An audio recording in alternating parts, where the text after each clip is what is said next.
Good evening. I'd like to welcome everybody to the March 7th meeting of the Milford Planning and Zoning Board. If you would please rise for the Pledge of Allegiance and a moment of silence.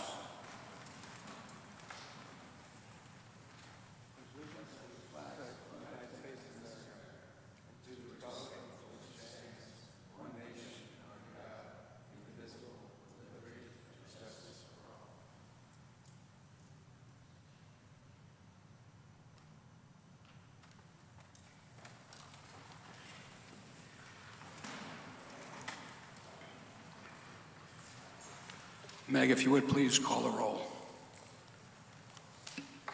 Ms. Austin.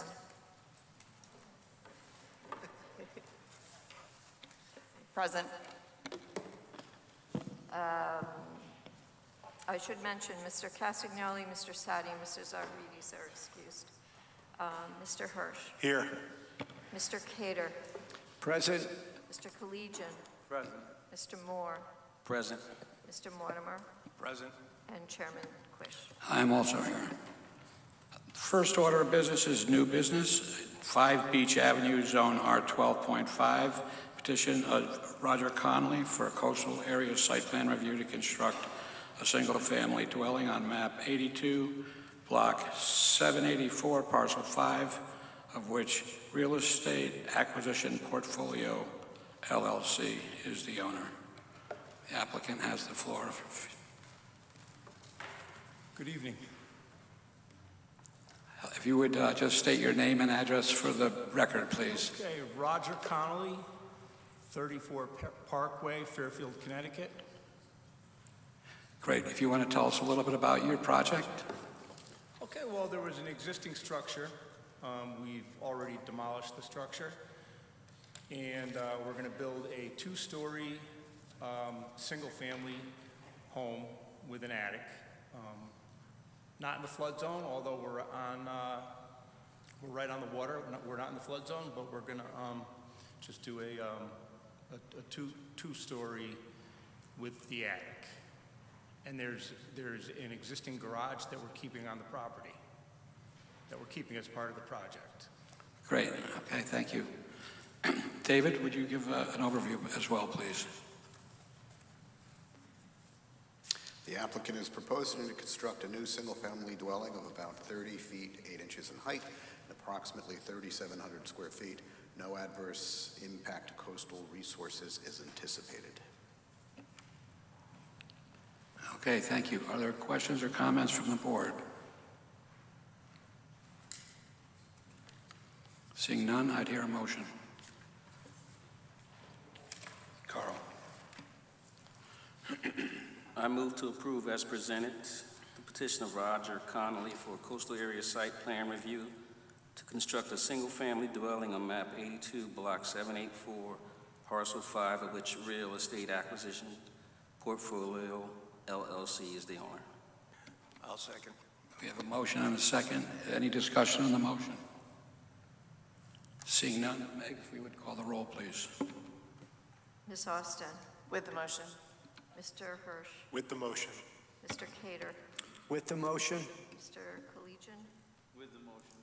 Mr. Moore. With the motion. Mr. Mortimer. With the motion. And Chairman Quish. I'm also with the motion. Good luck to you. Thank you very much. Next order of business is 14 Francis Street, Zone R75, petition of Codaspodi and Associates PC for a coastal area site plan review to construct a single-family dwelling on map 6, block 84, parcel 1, of which Robert Brenton and Judith Itkin are the owners. Good evening, Mr. Chairman, members of the Hello. board. Just for the record, my name is Thomas Lynch. I'm an attorney with the law firm Lynch, Trimbicky & Boynton, and my office is located here in Milford at 63 Cherry Street. And I'm here tonight with my client, Tony Benton. He and his wife, Judith, own the property at 14 Francis Street, and we're presenting to you an application for coastal area site plan approval for Tony and Judith to demolish the existing structure at 14 Francis and to build a beautiful new 4,300 square foot, 3-level home that's been designed by George Wiles, their architect, who's also here with me tonight. So just a little bit of background. I think we're all familiar where the property is located. Francis Street is at the end of Milford Point Road in Cedar Beach, before the entrance to the Audubon Society property. The left-hand turn off of Milford Point Road brings you onto Francis, where it dead ends at Long Island Sound. Tony and Judith's property is at the end of, just before the end of the street. David, if we can see the survey with the existing conditions, just a couple pages back, that would be great.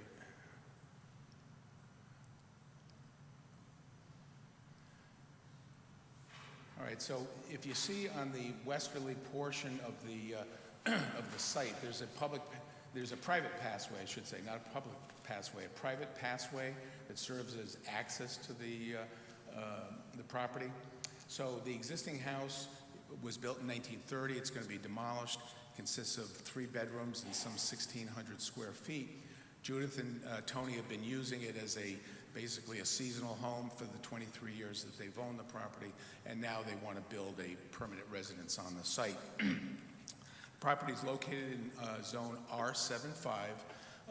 David's memo to you, as well as Steve Harris's review of these plans, indicate to you that it's totally zoning compliant. There were no variances that were requested for this development. We did not have to appear before the Zoning Board of Appeals for any variances, so that the house as laid out on the property is completely zoning compliant. The proposed house with the elevations, David, if we could scroll to the next. All right, so George has designed this house to have basically a Nantucket colonial style with a 2-car garage, some 1,600 square feet storage and garage on the lower level. There'll be 3 levels of living space proposed. The house is 34 feet by 55 feet, so it will entail some 4,300 square feet of living space.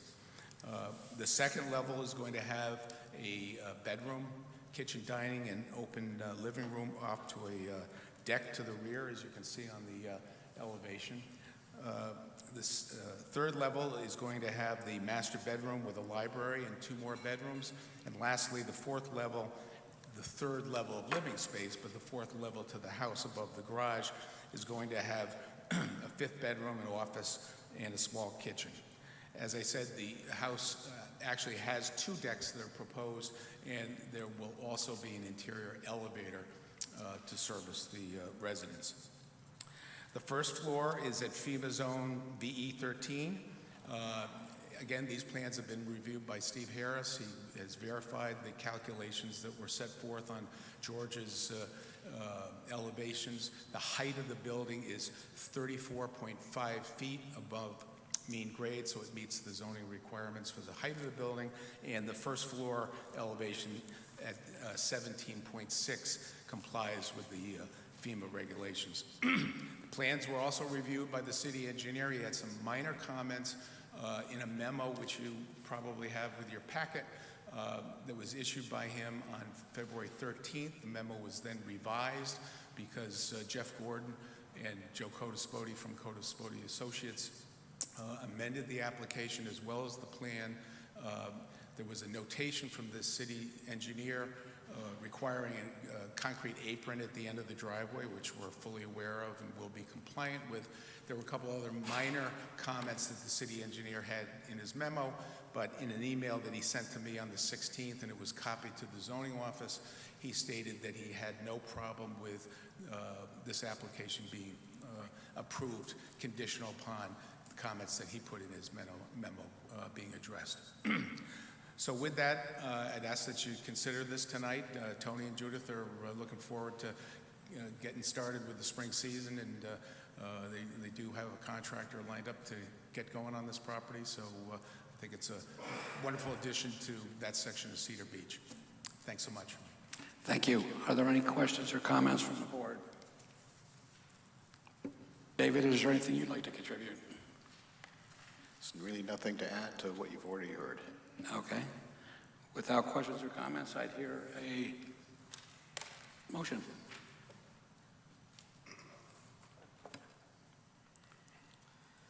Um, 14 Francis Street, I move to approve as presented the petition of Codispati and Associates PC for a coastal area site plan review to construct a single-family dwelling on map 6, block 84, parcel 1, of which Robert Benton and Judith Itkin are the owners.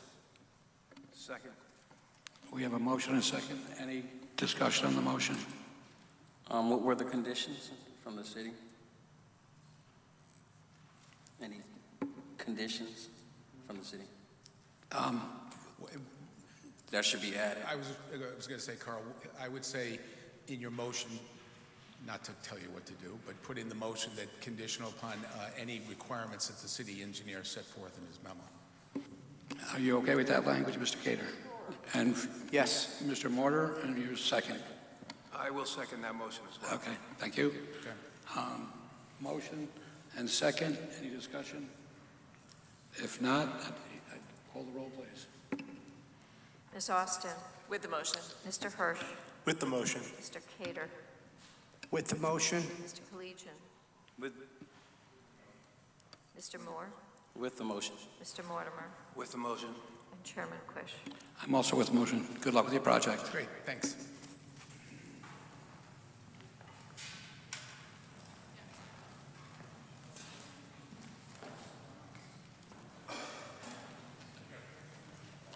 Next order of business is a public hearing closed by April 13th, 2023, vote by June 22nd, 2023.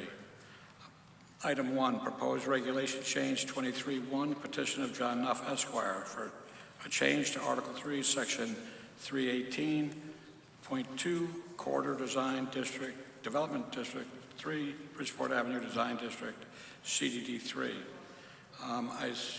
I assume the applicant will, I'll read the second Yes, please. one as well, and you'll sort of consider both as one for your presentation purpose? Yes, Mr. Chairman, thank you. Thank you. We'll do all of them together. Okay, so we have item 2, public hearing, 589 Bridgeport Avenue, Zone CDD3, petition of John Nuff Esquire for a special permit with site plan review and re-subdivision to construct a residential complex at map 25, block 207, parcel 50A, of which Casey Associates Limited Partnership is the owner. Applicant has the floor. Thank you, Mr. Chairman. My name is John Nuff. I'm an attorney with an office at 147 Broad Street here in Milford, and I'm here this evening on behalf of CDP Milford LLC, which is the contract purchaser of the property located at 589 Bridgeport Avenue. We're all really familiar with this one by now. Obviously, this is the location of the former Kmart, Ocean Safe Job Lot, Walgreens, Taco Bell. There's a small strip center and considerable vacant space on the property. Other than Taco Bell and Walgreens, the property has fallen into disrepair, neglect, and has a number of outdated facades, and frankly, is just rather depressing. Lots of broken pavement, lack of landscaping. So it's probably the one side of Milford, as I said to you last time, that people pass by and wonder why don't they do something with that property? And so we're back again to be able to do that, hopefully. My client is proposing a substantial redevelopment of the center.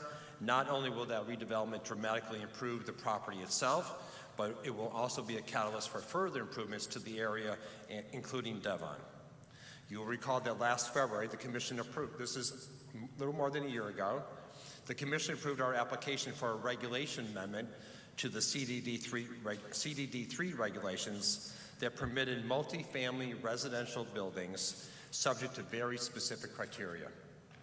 You will recall, in particular, that amendment does not allow any standalone multifamily in the CDD3 zone. It must be located on a lot, on an overall parcel that is a minimum of 15 acres with an existing commercial development, so there's no other parcels that comply with those requirements. That regulation that you approved requires that the commercial corridor along Bridgeport Avenue be maintained. It requires that any application for a multifamily community must be accompanied by an application to redevelop the commercial portion in a manner that complies with the regulation's architectural standards. The regulation also ensures that the critical commercial assets are enhanced for aesthetic and economic development purposes with the goal of improving the streetscape along Bridgeport Avenue. That regulation amendment requires that we dedicate 10% of our units as affordable. You recall that it requires us to provide solar panels. It also, the original application capped our height for the multifamily buildings at 40 feet. And our concept plan, a little more than a year ago, showed 202 total units. So then in the fall of last year, we submitted a series of applications as a follow-up to that approved regulation amendment. The first was a zone change application for the rear of the property to go from residential to CDD3, and that application was approved. We also submitted a subdivision application. We ended up withdrawing that application as part of the overall project. Our proposed amendments to our first regulation amendments was denied. We originally proposed building heights of 55 feet. While the hearing was open, we reduced it to 50 feet. That application was denied, as was the special permit application that relied upon that regulation amendment. So now we're back before you, but with important changes from last fall. Most importantly, the regulation amendment returns to the maximum height to 40 feet, which results in a reduction in the total number of units. We also have our subdivision application, which includes an open space dedication of greater than the required 10% of the total land of the entire property. You'll recall that some of our neighbors, and they're here this evening and had a nice chat with them before the meeting, were concerned that something could be constructed in the rear of the property behind the residential buildings. We never thought that could happen because those are all wetlands. Nonetheless, as further assurance, we are committed to dedicating that as open space in perpetuity to give them the assurance that that mature buffer that exists between the development envelope today and their homes will always be there and could never be developed. And then there's our special permit application where we are now proposing 192 units instead of the 202 units that we first proposed a little more than a year ago. And you'll recall that last fall we still had 202 units, but because of different site constraints, we proposed going higher, and I think that the commission was unhappy with that modification in terms of the building heights.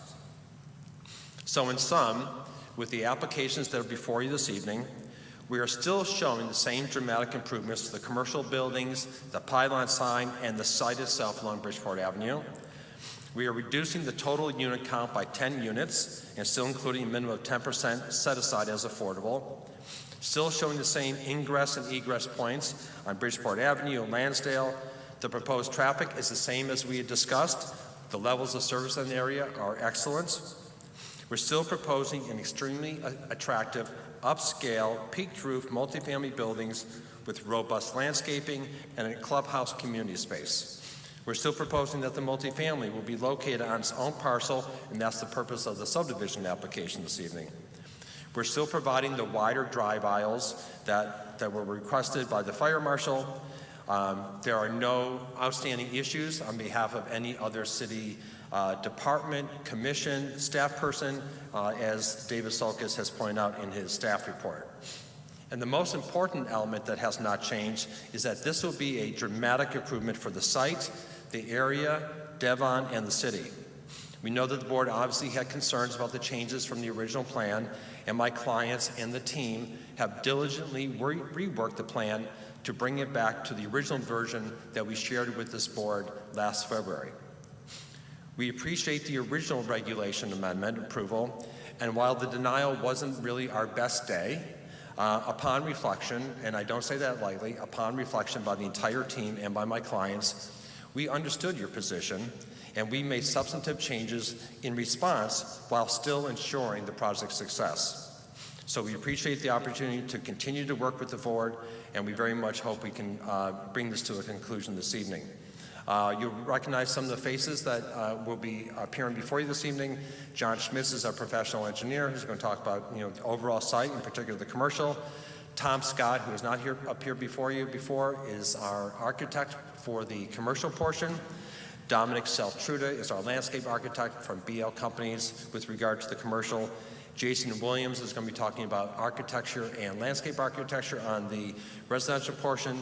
And Mike Dion is our traffic engineer from BL Companies that will talk about traffic impacts. And with regard to traffic, the Police Commission had originally approved the application, and all the various iterations. It really hasn't changed anything with regard to traffic, so that memo stands as still valid. So we look forward to presenting this again to you. We'll be concise. We know that you're familiar with the project and the overall design, but we'll focus on those changes that we showed you last fall. So with that, John Schmitz.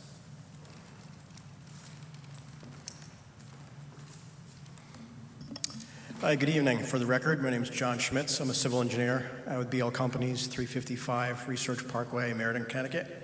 I was briefly going to walk you through the site plan and some of the other grading and drainage plans. The plan you're looking at right now on the screen is EX1A. It's the existing conditions plan. It basically shows what's out there today. It's an aerial view. So the site includes the Walgreens parcel on the corner, which is up in the top left corner. You'll note that Route 1, Bridgeport Avenue, runs along the top of the sheet, left to right. There's a signalized intersection at Lansdale, and Lansdale runs down the left side of the sheet. There's also a signalized intersection at our main driveway. But I'll just start. Next to Walgreens in the corner, there's Taco Bell, which is existing. Both those uses will be staying as is. We're not going to be touching them at all. Next to that is Enterprise Rent-A-Car. That parcel is not part of this application. It's a separate piece of land. And then you have our driveway, our signalized intersection with Route 1. And there's a small outbuilding today with the blue roof, and that's where the liquor store is. If you move onto the site, there's Ocean State Job Lot, there's Dollar Tree, a few restaurants, and then the former Kmart building, which is the large rectangle you see at the bottom of the L shape there. We're surrounded mostly by single-family residential properties. Further off to the left down Lansdale is Jonathan Law, just off the screen. Now, if you flip to the next slide, we can walk through the site plan. Oop. Here we go. So again, you'll notice here on this plan, again, the Walgreens and Taco Bell remain the same. The main changes here are that the project will be subdivided into 2 parcels of land. Currently, we have a total of 20.4 acres, but under the subdivision, the front portion of the lot, which will contain all the commercial sites, the Walgreens, Taco Bell, the remaining Ocean State Job Lot, the Dollar Tree, that parcel will be 9.63 acres. The remainder of the land to the south end will be residential parcel. That land will be 10.81 acres. And then to point out, the bright green at the bottom on the very south end of the site there, that is mostly all wetlands. That'll be set aside as a conservation area. That's roughly 2.3 acres, which is in the area of 11% of the total lot area. We'll be maintaining the existing site driveways, one on Lansdale and one on Route 1. Those will remain. They'll provide access to the site. I'll just point out there is an existing site drive, a right-in, right-out driveway between Walgreens and Taco Bell. That will also remain as is, untouched. The parking lot in front of Dollar Tree will be renovated. It'll be repaved. We'll be including new landscape islands, new stormwater drainage improvements, new site lighting as well. With regards to the residential portion, we proposed 6 new residential buildings, 3 stories high. It's a mix of 36-unit buildings and 24-unit buildings. In the very center of that site is a clubhouse building open for residents. There will be a swimming pool and amenity space behind that building. There's also a very small building on the lower left corner of the site, which would be used for refuse. So all trash that's collected goes inside the building. There will be a compactor inside that building, so no outdoor dumpsters. Access to the residential parcel is via the driveway that connects from Lansdale. There will be a gated entry there that provides access to the residential portion. There's also an emergency access drive. It's colored brown or tan. It's if you follow the main driveway in front of the commercial areas. That was installed or recommended by the fire marshal, and that's shown on the plan. So again, we provide circulation throughout the residential portion. With regards to parking, the commercial development will have a total of 501 parking spaces, which includes all of the commercial properties. With regard to the residential, we'll be providing a total of 357 parking spaces, which complies with the regulations. And in addition to that, we also now provide for EV charging stations 10%. There was a new state law that was passed. This body adopted a regulation as well to provide EV charging on both lots. So we'll be providing a total of 51 locations for EV charging on the commercial site, as well as 36 spaces on the residential site. You'll note also that we've increased dramatically the amount of green space on the site. By reducing the pavement there, we've reduced the impervious area by approximately 28,000 square feet. So we've swapped out pavement for green space and basically increased the green space by roughly 28,000 square feet. And if you go to the next slide, I'm going to show you a little bit about the stormwater. So we see here in red are the locations of the stormwater and how we plan to treat that. Today, the site drains, for the most part, it's collected into a drainage system. That pipe connects to another main pipe that discharges the water off-site into Beaver Brook. There's actually, you can see a very light line there. The pipe today is underground and flows roughly from where our driveway on Lansdale is, and then underground all the way to Beaver Brook. And what we'll do is maintain that same drainage pattern under the proposed conditions. The differences are that now with more green space, we're going to be discharging less water from a peak standpoint as well as from a volume standpoint. So we're going to be discharging less water. In addition to that, we'll be renovating it and cleaning it from a water quality standpoint. So we'll be treating stormwater quality. We'll be getting our 80% total suspended solids removal through hydrodynamic separators, as well as hooded outlets and deep sumps in the catch basins. And you'll see that some of the red squares, rectangles, those represent underground detention and infiltration. So as we collect the stormwater in the future, we'll be infiltrating that first inch of runoff and not discharging it, which also helps from a water quality standpoint. All utilities are available on site. Obviously, commercial property has been using water, sewer, electric for some time. We'll be upgrading those utilities as needed to provide utilities for all the buildings, but everything that we need is there today. And with that, I'm going to turn things over to Tom Scott and let him talk a little bit about some of the architecture on the commercial part. I'll be happy to answer any questions later. Thank you.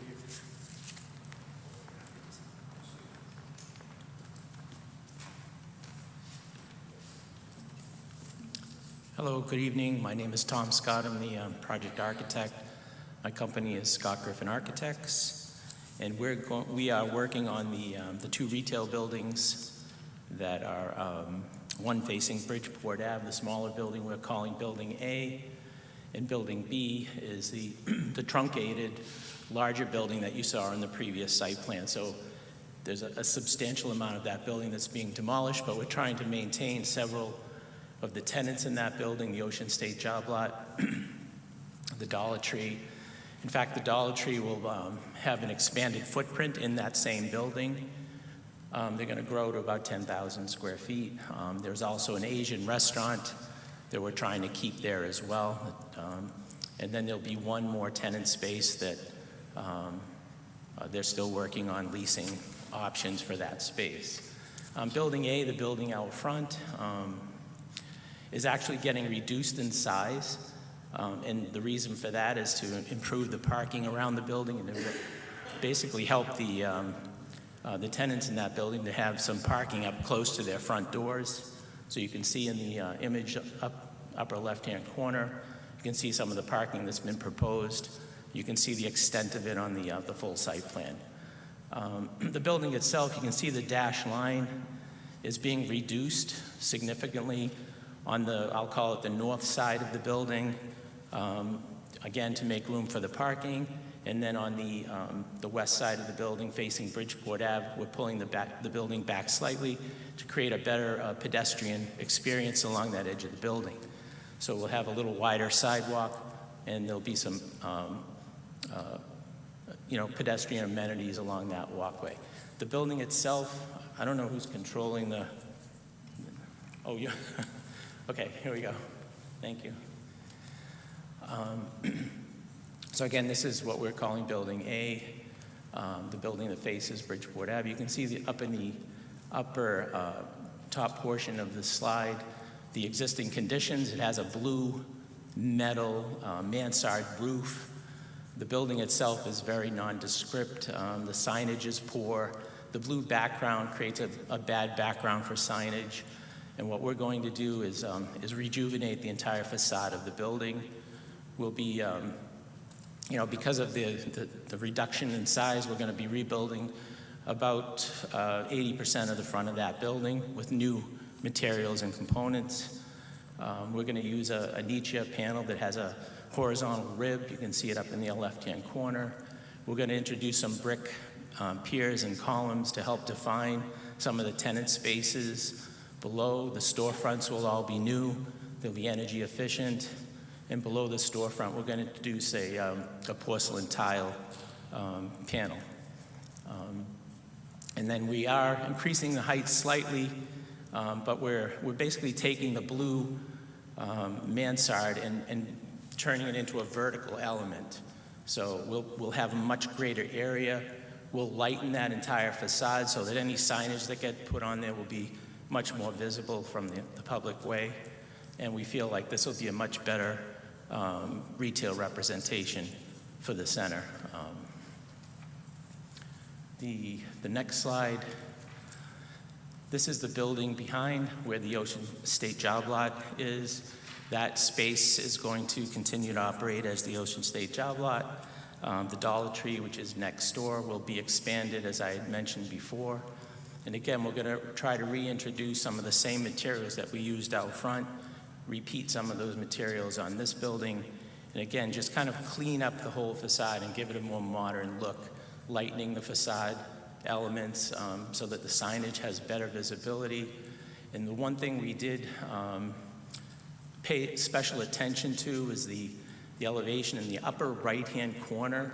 That's the side of the building that faces Bridgeport Ave, and right now, nobody's really given it much attention at all.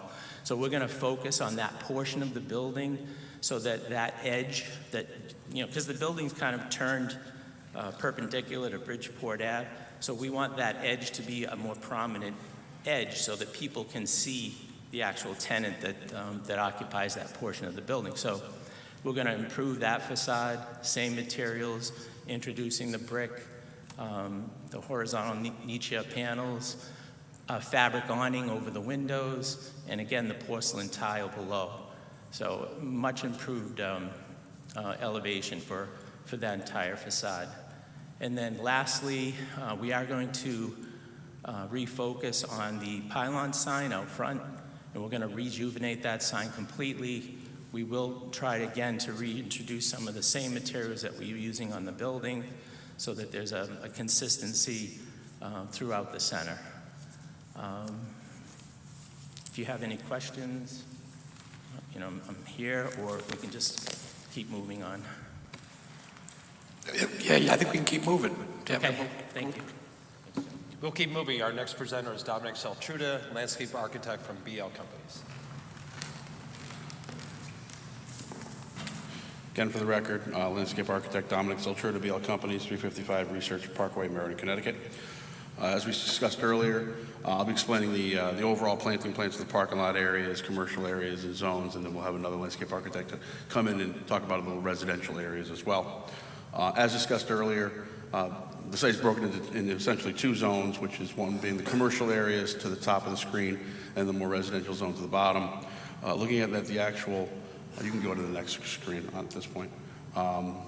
Next slide. Sorry. So we're going to talk about the commercial area first. Some of these themes are carried onto the residential zone in terms of the parking areas or buffer areas. It should be stated that the zone that we're looking for, this actually meets all zoning requirements in terms of buffer and interior parking lot islands. At the top of the screen, you're going to see a few of the trees that we're trying to utilize. Some of the trees in this area, we want to make sure that we did gain that vegetation space. So we want to make sure we take advantage of that vegetation space and bring in trees and shrubs that are going to be appropriate to the zone. We bring in the Zelkova, the honey locust, and the plane tree. Those are used exclusively. The Zelkova will be used in the residential area. We'll take a look at that. Honey locust and plane tree are bounced around. And then you have some of these, what we call the evergreen trees, non-deciduous. Obviously the limber pine, and then also looking at the spruces. We're using those in buffer areas. We try to break them up so there's no single zone that they're utilized in. We also want to maximize height, so a lot of this vegetation is going to be put in at 7 to 8 foot height for the evergreen trees, and then those canopy trees are going in at 3-inch caliper, obviously, based on the regulations, and also based on the sizing of the areas and the configuration of parking zones. So as you can see, when you balance the site, we've got a good balance of vegetative areas within the parking areas, so it also is going to lead to a better aesthetic for the overall look of the commercial zone. As you go between the two zones, we'll stay on this page, we provide a buffer between the residential and the commercial. We're doing that with an evergreen, basically non-monoculture. So we're looking at mixing up some evergreens in those areas to make sure there's a balance between that residential personal space that's being proposed and the commercial zone itself. Next slide. More deciduous trees, but these deciduous are ornamental or flowering, as we call them. So we're looking at the maple, which is gives you fall color, but you're also looking at the serviceberry, the dogwood, and cherry. Again, interspersed, use mid-islands to give that more effect, so we have those seasonal interest moving through the parking zones. The arborvitae, river birch, are used in, the arborvitae obviously more of a screen plant used in certain areas to protect upright evergreen, and then the river birch, obviously aesthetically pleasing based on its both the samarins that are produced in the spring and also the color of the actual paper bark white. The only area that I'm talking about for the residential zone is the balance between the parking lot areas and the actual residential, the islands, and actually the breaking up of those parking lot areas to provide more interest to the actual architecture. So in the residential zone as well as the commercial zone, we want to make sure there's a blend of evergreen, a blend of deciduous, but also looking at the areas to make sure that there's a hierarchy between the ground plane, the shrubbery, and then the actual architecture behind them, so we can blend those three together. At the bottom of the screen, you're going to notice where it says Lot 2. We do encroach on that wetland area. We do have some wetland mitigation plantings that are going to be going in. Most of that is inkberry, sweet pepper bush, winterberry, and the like. That'll be interspersed once we see the affected areas right on the fringe. And with that, I'm going to turn it over to Jason Williams, who's going to talk a little bit more about the residential architecture and landscape architecture. Thank you. Good evening. For the record, Jason Williams, SLR Consulting, 195 Church Street, New Haven, Connecticut. So I'm going to talk a little bit about the residential. I know everybody has seen this before, so I won't labor on as I did last time. Our drive coming off of Lansdale, Center Island in red, you can see the square is an entry sign. Once you come in and make a right-hand turn, you go through a beautiful masonry gated entry feature structure and on down our lane, heading directly towards the clubhouse. On the right-hand side, we have two dog parks. The top is a large dog park. The bottom for smaller dogs, and then just in between those, a small little red open-air pavilion that is gated so that it's very efficient for dogs getting in and out with their owners. The dog parks will be completely fenced in, and then along the right side, evergreen screening to really block the views of the cars in the parking lot. Next. So as you come down the entrance drive there, next. As you come down the entrance drive, you see what is on the bottom here. This is the entry to the clubhouse. It's very clean, modern, coastal farmhouse feel. Two gable ends on the side with our central mass. We break up the facade with fiber cement panels, vertical board and batten, and then also horizontal siding, and then splash in some stone veneer as well. Standing seam metal roofs, black windows. On the top, you can see the back of the clubhouse as it would look towards the pool. Main feature is this grand central window, which lets a lot of light into the main room of the clubhouse, but it also has garage doors, so you can imagine the garage doors are opening out to the pool with wind coming in and out. Next. So just behind the clubhouse, these are the side views of the clubhouse. On the bottom, the large windows are of the fitness center inside, so when you're on treadmill, bike, you're looking out into green space and a lot of gardens. The clubhouse is really expansive. Part of Continental Properties' amenity program is to get a lot of activities into the clubhouse. As you enter the clubhouse into the foyer on the right-hand side, there's a private dining room that you can rent with its own kitchen. On the left-hand side is a leasing area and offices and a package room. You make your way underneath a grand chandelier into the main seating area with a fireplace you can see up at the top. Moving to the right-hand side, we've got a very large fitness center, a yoga center, women's and men's bathrooms. As we move our way back into the center of the club room and continue to the left, we've got a grand game room that also has access to a golf simulator room, as well as a tiered cinema or theater area. The game room also has a kitchen on it, so a lot going on in the clubhouse. For the amenity space just behind the clubhouse, there's precedent images, very coastal, native grasses, perennials, bringing in a lot of the wood elements, so it does have kind of that natural feel, and then using colorized textured concrete and flagstone to kind of create a more informal look. Next. The rear pool area includes a very organic-shaped 1,500 square foot pool with 3 nodes that you could see in gray. Those are flagstones with shade pavilions on them, cushioned seating, day beds. Up top in red, you could see the array of chaise lounges, red umbrellas. We also, in white, we have a small restroom building that also has the pool equipment in it. The amenity space also includes a pavilion that covers an outdoor pool table. We have outdoor fire pit as well as an outdoor kitchen. As we move into the residential buildings, here you can see is our 24-unit building. As John mentioned, the residential site has 192 units. 20 of those are accessible on the first floor. There's a 3-story building with, as mentioned before, midpoint average roof of 38 feet coming down from our original 55 feet. We break up the building with a lot of movement in and out. Siding, cedar gray cedar impression siding, as well as in the gables, white AZEK panels. All of the units have balconies, and we have white windows. And then moving on, you could see our larger 36-unit 3-story building with the same facade treatments. Thank you. Thank you. Okay, and last we have Mike Dion, who's going to discuss traffic.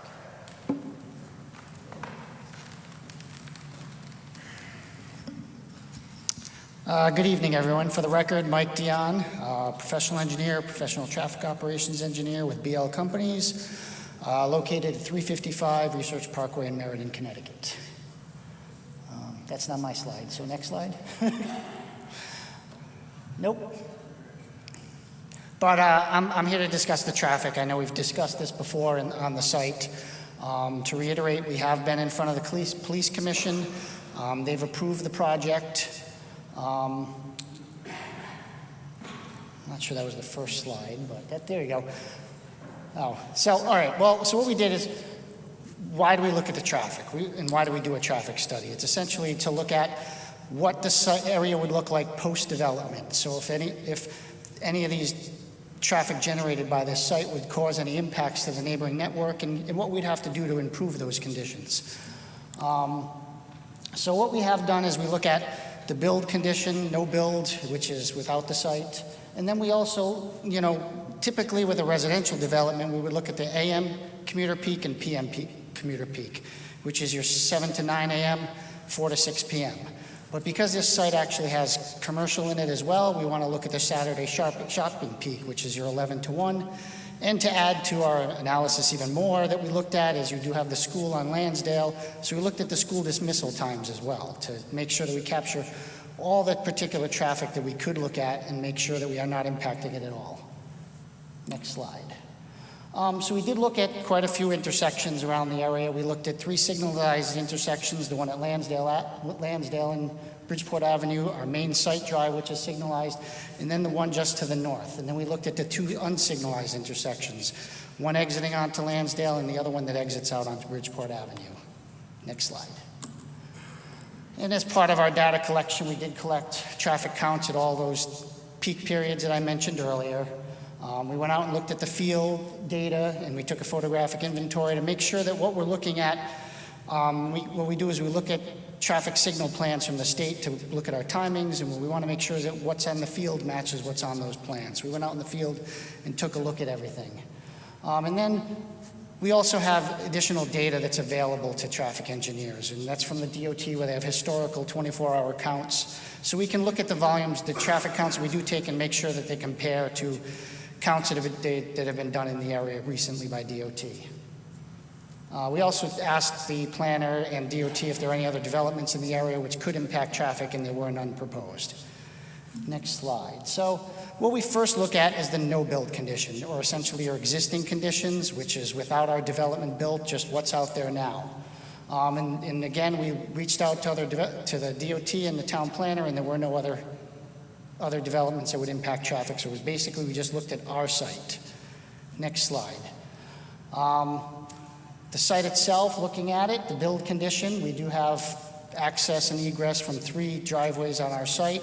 The main signalized driveway out onto Bridgeport Avenue, the unsignalized driveway onto Bridgeport Avenue, and then the unsignalized driveway out onto Lansdale Avenue. And we took our traffic counts we counted in 2022 and projected them out to 2023. And then we take that data and we distribute it to the roadway network. Next slide. Our build conditions, what we do use is we have the Institute of Transportation Engineers. It's essentially the Bible for generating traffic. They've been around for 90 years, but collecting traffic data for different types of land uses for 50 years. And they update it every few years. It's up to the 11th edition right now. And what we did is we took our, at the time, 202 units, and we put that into the database and come up with an estimated number of trips for the site. We take that, we distribute it out to the network, and what you do, you have your no build plus our build traffic gives us our design that we're looking at. Next slide. So what we do have is that we looked at the 202 units, and you can see from the trip generation, on an AM you're looking at about 78 trips, PM peak 80 trips, Saturday about 82, and the school dismissal time about 45, because a lot of the people that live in the area or in the development would be going to work in the AM and PM commuter peak. Just to mention too that this site was developed and the traffic signals with a Kmart in mind. Now a giant retail store like that would generate about 6 times this amount of traffic. So you can estimate what it would look like with that much more traffic on the site. The next slide shows what we do is we take all that data, put it into a program called Synchro. And what that does is it calculates the delays at the intersections, and it gives it a letter grade just like you're in school, A being great, F being failing. Typically DOT here in Connecticut takes level of service D or better as acceptable. And so what we do is we put it all into that program and come up with a letter grade for all the intersections. And this next slide shows the letter grades at all the intersections. As you can see, we have no intersections at a level of service D or worse. We only have one intersection that changes from a level of service A to a B. So everything out there works great, again, because it was designed with a Kmart in mind, with 5 times the traffic is what was there, what we're proposing. Next slide just shows, I think, what next steps are what we're proposing. We want to make sure that we have the proper signage at the egresses of the site, so make sure that we have our stop bars and our stop signs that we called out on the plans. We want to make sure that they clear any vegetation on Lansdale to make sure that they maintain the sight lines that are available out there and make sure that it has good sight lines. Some of the other steps that are coming up with this project and things that we think that should be done, not with this project, but, well, not for this first one, not with this project, is at the stoplight at Lansdale. Currently, it's 1 lane going out, and it shows as 1 lane, but it's a very wide lane, and it operates as a right turn lane and then a through left lane. So it's essentially, I think the police commission, I talked about it with them a little bit, that they might want to approach the DOT and talk about having that striped appropriately and have the right turn lane and the left turn lane striped out so that it's shown how it's operating. Finally, this site has an OSTA certificate existing, which is the Office of State Traffic Administration. So this project will have to go back before them by state statute, where they, again, will take a look at all of our traffic data and all the site plans and make sure that everything meets the DOT standards. So I'm here for any questions, comments. Thank you. Oh, I have a question. Eton. Good evening. Good evening. An individual wishing to go to one of those buildings to visit a friend, how would they access that building? Through which means of ingress?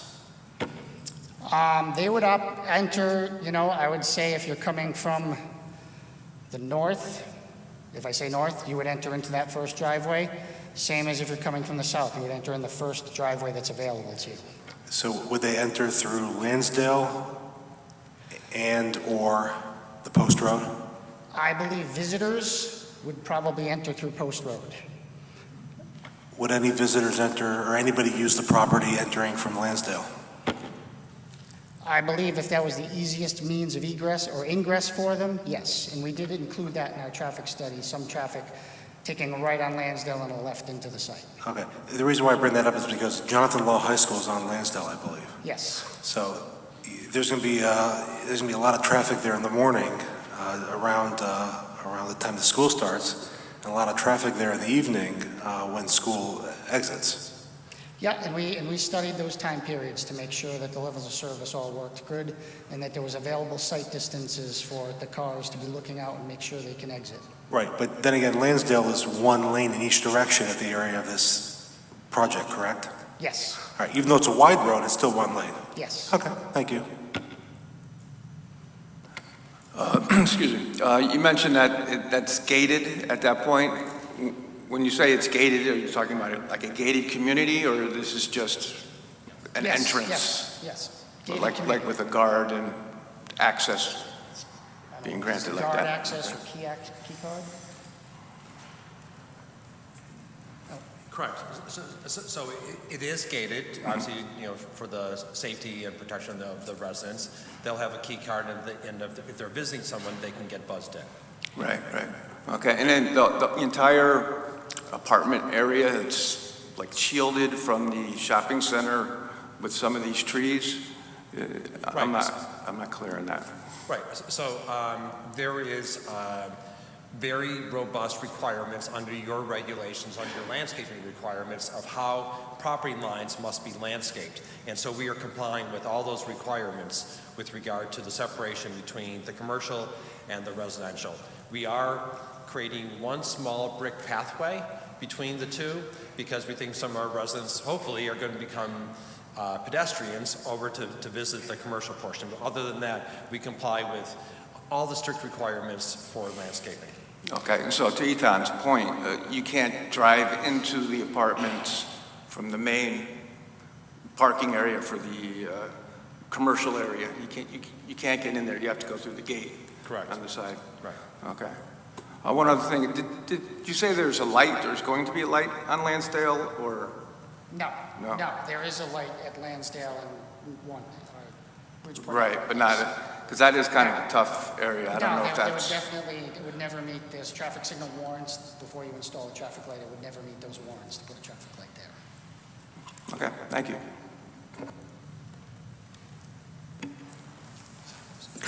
So that concludes our presentation, but I'd just like to summarize a few other things. I know that, as I said, I had a nice conversation with some of the neighbors before the meeting who expressed some concerns about the use of the pool and the clubhouse, in the evenings. This pool area will be closed at either 8 o'clock or 9 o'clock, somewhere in that vicinity, because the closest neighbors to the pool are our residents, of course. So in no way do we want to disturb the people who are living there who are not outside at the pool or in the clubhouse area. So in the same way that we want to be good neighbors to those people who are residing in this community, we also want to be good neighbors to the single-family residential neighbors who are obviously located considerably further away. And I think the other important thing about the project is that this represents a very, very substantial investment in the city and this property, in excess of $50 million. There is not one component about this project that isn't improved by this application. Environmental, there is impacted soils that have to be removed. As Mike just indicated, far better traffic than if this were re-tenanted by retail. Aesthetically, it is light years better than what you see today. Stormwater improvements that the Inland Wetland Commission has absolutely loved. Economic development, less impact on our residential neighbors around us than a big box or other retail uses. Obviously, far better landscaping, better architecture, far better taxes, and far better safety for all the people around, because the one thing that you want as a residential neighbor is to have other people around, to keeping their eyes on what's happening rather than a vacant, derelict site. So our whole team is here, happy to answer your questions. I hope that the commission can appreciate the work that's been put into it, and we appreciate the feedback we got from you last fall, and we made serious changes in response to the things that we heard. So happy to answer any questions. Thank you. Is there any questions for the applicant before we open up the public hearing? I have one quick question. Any speed bumps in residing outside from retail to the residential area? No, I don't believe so, no. Solar was mentioned, but I didn't see anything in the actual plan. The solar, so what the regulation says is we are required to provide an equivalent of 40 kilowatts of power, which is sufficient to power the clubhouse and the on-site lighting in the residential portion. So the solar panels will be located on the clubhouse, and obviously they're going to be located probably on the southerly roof line, but they actually need to do a sun study to determine the exact location and size of those, but they will be, as part of the final building permit plans, the solar panels will be on the clubhouse. I see. And the EV charging station, I'm sorry. Are they going to be both in the commercial area and the residential? Yeah, they're identified on both. I suggested to David that the commercial portion was a non-conformity, but nonetheless, we're depicting them on both the commercial and the residential portions. Thank you. Great. This is a public hearing, so if anyone would like to speak, please come up to the podium, state your name and address for the board. Try to keep your comments to about 3 minutes, and if you're heralding what someone else had already said, you can just indicate that. So if anyone would like to speak, just come up to the podium.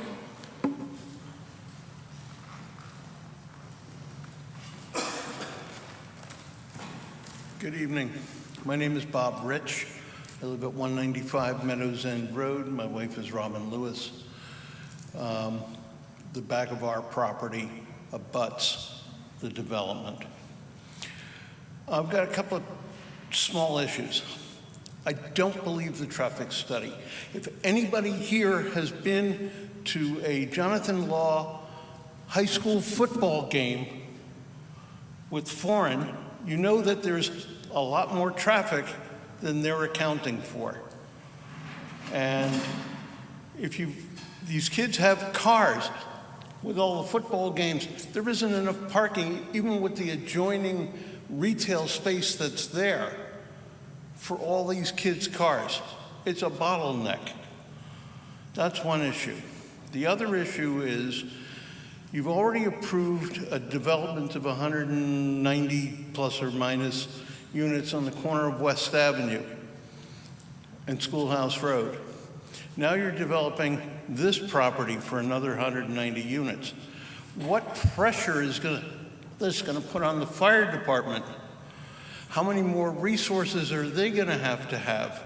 And how is that going to impact our taxes as you build another firehouse or expand the firehouse? And all the personnel, all the equipment. It's really great to have these apartments, sort of, but there's a shoe that's waiting to drop here, and it's a very expensive one. It's more long-term than just building a building this year. Thank you. Thank you.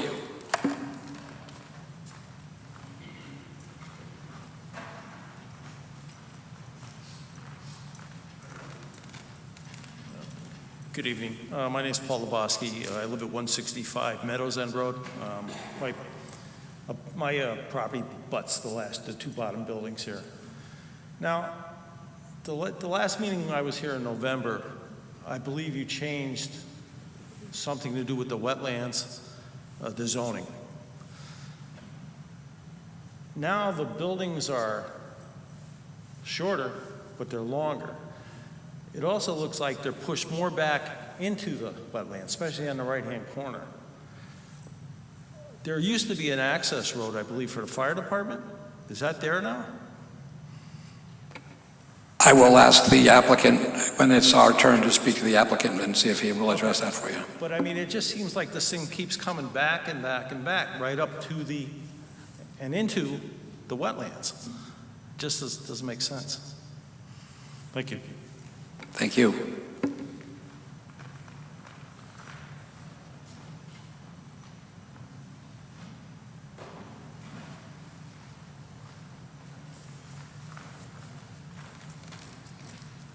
Thomas Ravello, 147 Meadows End Road. Just to add on to what Paul just said, as council proposed last time, that we're never going to touch the wetlands. Right now, it looks like the south buildings are actually built onto the wetlands. So I don't know why they changed their mind and actually going to fill in the wetlands, because if I'm not mistaken, that it wasn't approved, you know, it's staying to our 12.5 zoning as it was. Also, what Bob has also mentioned about the football and all that, I mean, just trying to get to work in the morning on Lansdale Avenue, it's just crazy trying to get into that, onto Lansdale, going on, you know, Shoulda Post Road. Like you did mention, it is one direction, you know, it's just a two-lane road, one each, you know, way. There was something else.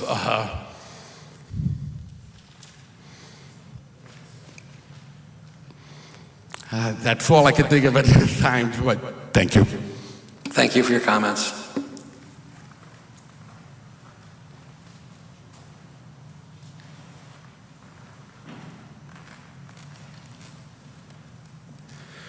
Hi, David Kinskobita, currently 58 Noble Ave. Was looking at the plans. I'm a civil engineer by trade, so I was just looking at it. I know people are concerned about the traffic once it's built.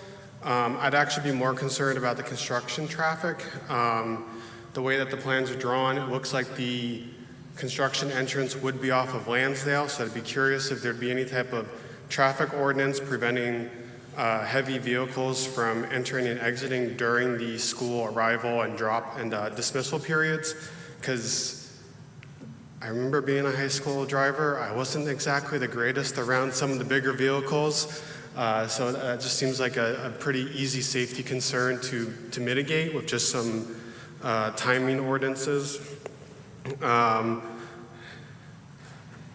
I think the fact that there's EV park, I do want to add kudos. The EV parking, I think, is great. And same with actually planting in parking areas, so there's some shade.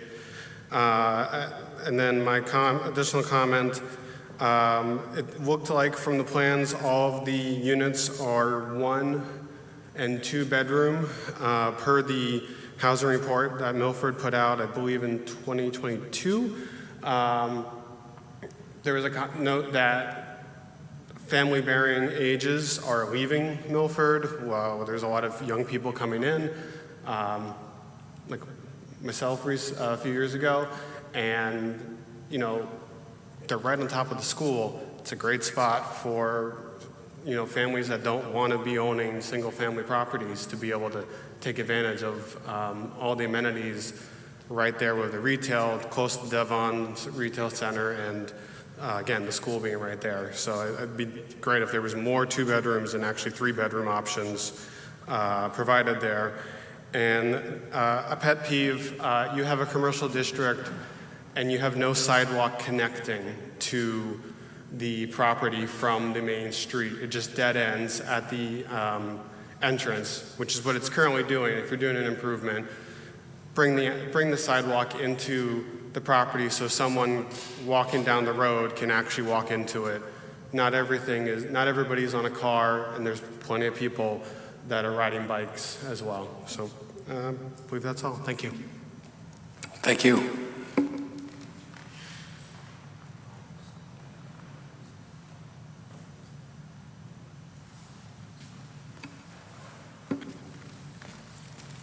Hi, Thomas Arello once again, 147 Meadows End Road. I was just thinking, with what Bob mentioned about the new units that are going up on West Avenue Schoolhouse and 192 units going up here, what is our flow rate that's coming into our wastewater treatment center?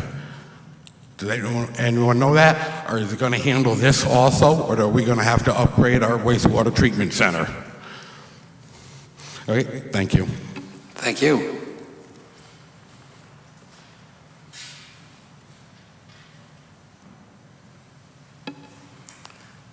The applicant has the floor and can hopefully address the concerns of the public.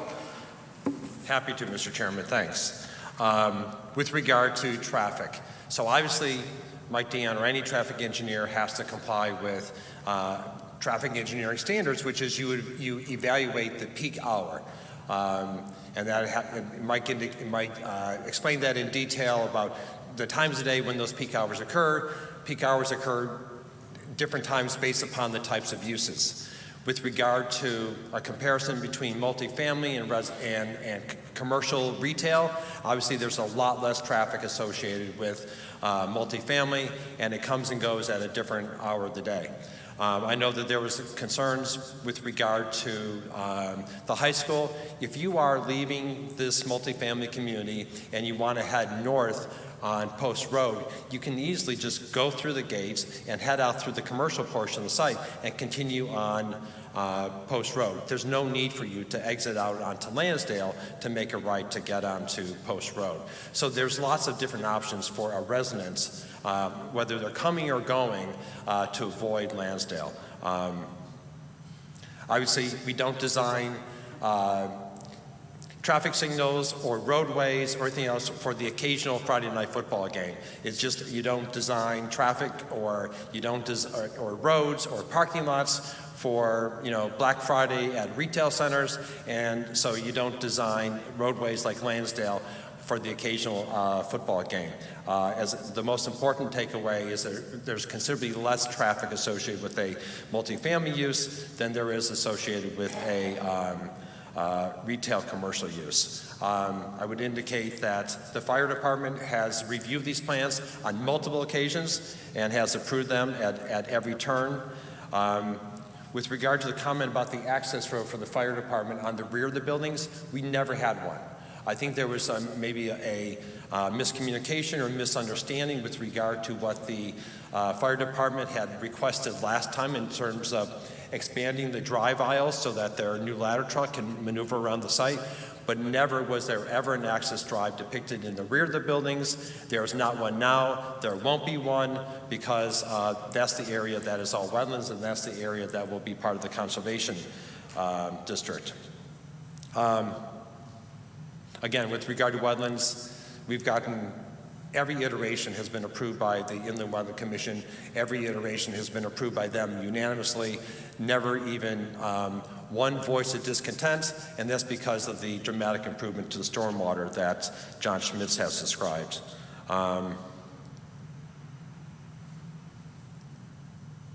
Yes, there are only 1 or 2 bedroom units. I think that's just what the market demands. I don't know that, you know, I mean, certainly it's not in your requirements for us to offer 3 bedroom units.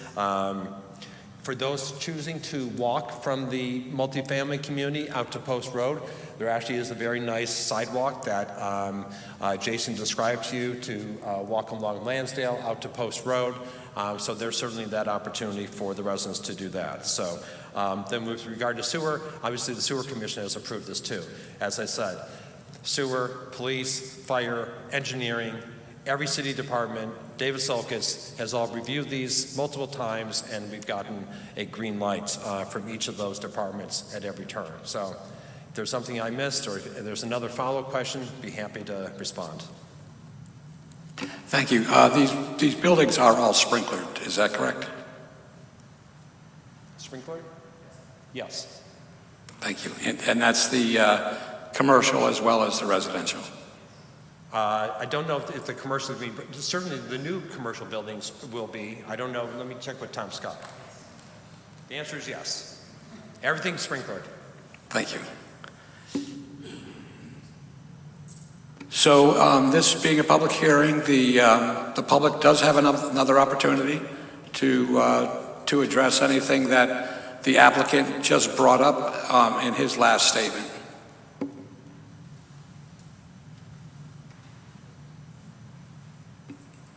Seeing none, does anyone see any reason why we should keep the public hearing open? Okay. David, do you see any reason why we should keep the public hearing open? No, I don't know if you want my report, although my report is basically a summary of a lot of what you heard this evening. If you feel you have something to contribute, we'd be glad to listen. If you think it's all been said, then that's okay too.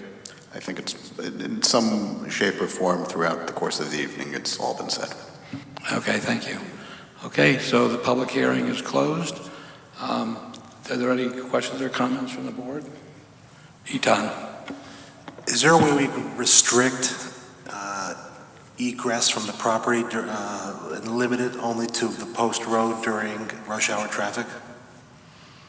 In other words, preventing vehicles from exiting onto Lansdale during rush hour traffic? No, we don't have that capacity. Thank you.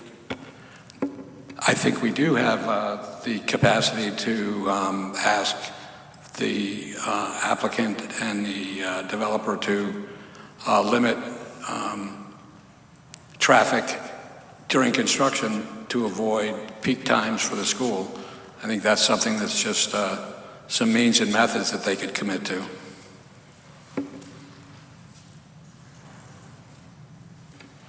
But without any further comments, I would hear a motion. Okay. I move to approve as presented the petition of John Nuff, Esquire, for a special permit with site plan review and a re-subdivision to construct a residential complex at map 025, block 207, parcel 50A, of which Casey Associates LTD Partnership is the owner. Mr. Chair? Yes. You have to do the regulation change first, because without that, if that fails, then there's no need to vote on the site plan and special permit. And we can't do one vote for both, I guess, is what you're telling me. It's cleaner to do the regulation change and then the other items. Okay, I would then ask to redo. Yes. All right then. I move to approve as presented the petition of John Nuff, Esquire, for a change in the Milford Zoning Regulations, Article 3, Section 3.18.2, Corridor Design Development, District 3, Bridgeport Avenue Design Corridor District, CDD 3, effective date March 31st, 2023. Any discussion on the motion? Oh, thank you. I'll second. Thank you, Nancy, for correcting me and seconding. Mr. Chair, you should also be aware that you should have an effective date as part of that, and that should be part of your motion.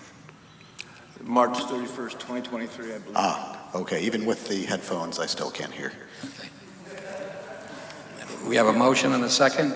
Do we have any discussion on the motion? If not, if you would please call the roll. Ms. Austin, With the motion. Mr. Hirsch, With the motion. Mr. Cater, With the motion. Mr. Collegian, With the motion. Mr. Moore, With the motion. Mr. Mortimer, With the motion. and Chairman Quish. I too am with the motion. As for the second item, do we have a motion?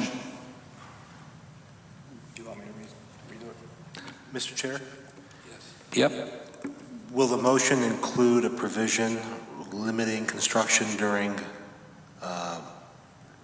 rush hour times and limiting it to the scope of the work? I don't really think we have the authority to do that. I think we can probably ask the applicant in good faith to do that. But I think that it'd probably be better for their means and methods to do it at their own benefit, but it was just a suggestion. Yeah, I'm not sure I want to leave it up to good faith, to be quite honest. I don't know that we have the right to do that. Do we have the right to do that, David? You don't have the right to do that. All right, well, that's fine. Can't hurt to ask. If it were in our regulations, you could, but it's not. Okay, then. In that case, I move to approve as presented the petition of John Nuff, Esquire, for a special permit with site plan review and re-subdivision to construct a residential complex at map 025, block 207, parcel 50A, of which Casey Associates LTD Partnership is the owner. We have a motion. Do we have a second? Second. We have a motion and a second. Any discussion on the motion? Seeing none, Meg, if you would please call the roll. Ms. Austin, With the motion. Mr. Hirsch, With the motion. Mr. Cater, With the motion. Mr. Collegian, With the motion. Mr. Moore, With the motion. Mr. Mortimer, With the motion. and Chairman Quish. I'm also with the motion, and good luck with your project.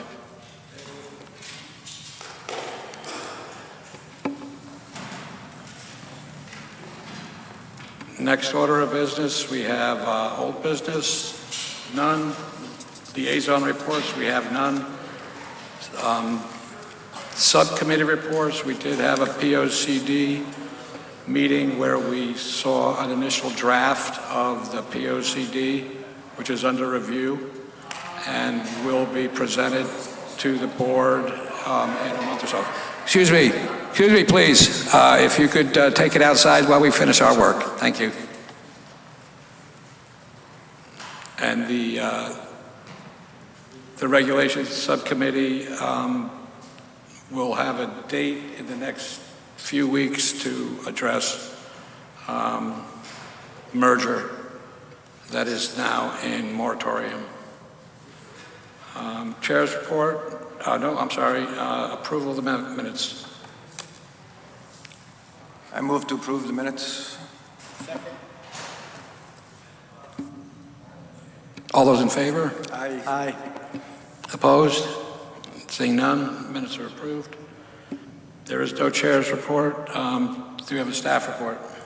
Just a reminder to those members who signed up for the seminar this month with the Connecticut Bar and Connecticut APA, that's this Saturday. And it's remote, and for those who are going to be there, perhaps I'll see you on the big screen, or with hundreds of people, probably not, but perhaps.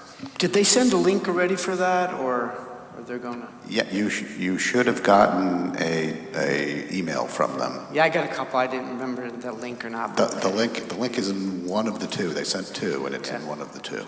David, can you resend it, please, the day before to us? I think I can. They may be specific to the person who it was sent to because you had to pay for it. It's not an open link. So I think if you have lost your link, I can give you the people to contact so they can send you a new one. Okay. All right. I'll find it. Okay. Thank you. Thank you much. Motion to adjourn. Or staff report, sorry. Oh, that was it. Okay, yep. Motion to adjourn. Second?